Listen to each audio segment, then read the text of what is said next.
We offer several MolCube workflows, including System Build, Docking, and Alchemical Free Energy Simulator. Today, we will introduce the Ligand Docking Workflow.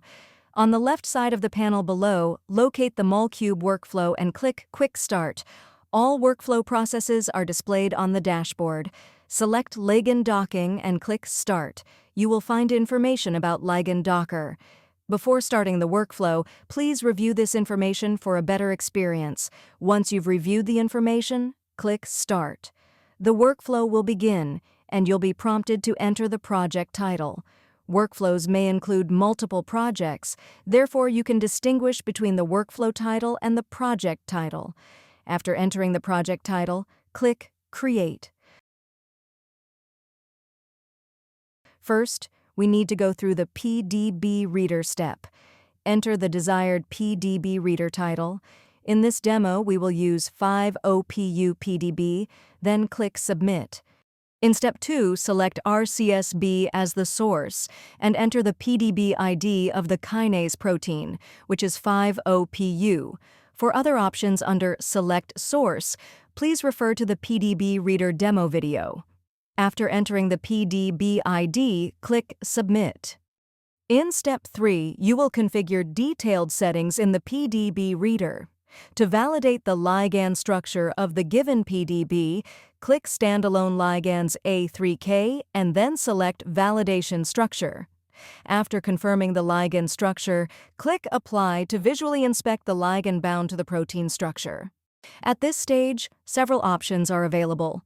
The ones valid for your system will appear in blue, such as model missing residues or terminal cappings. In this demo video, we will proceed with the default options, then click Submit. In Step 5, the PDB Reader process is concluded.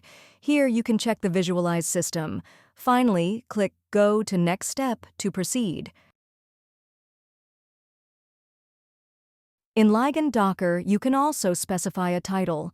For this demo, we will set the title as 5OPU Ligand Docker. Next, select the docking software to be used and click Submit.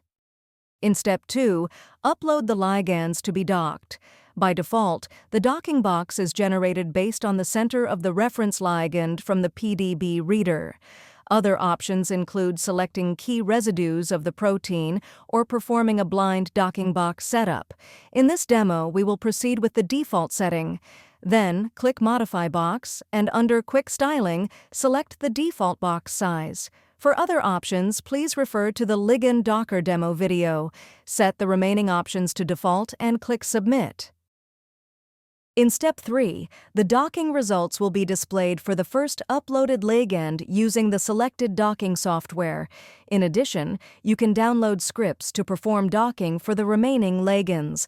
However, if you wish to generate more than 10 poses or run docking for multiple uploaded ligands, you must proceed to the simulator. To do this, click Go to Next Step. In the Ligand Docker simulator, you can also set a project title. For this demo, we will use 5OPU Ligand Docker Simulator as the title. All other options will follow the settings from Ligand Docker, so we will proceed with the default options and click Submit. In Step 2, you can monitor the current status of the simulator. Initially, the status will be pending, then it will change to running, and finally to either success or failed. Once the status is marked as success, click Download to check the docking results.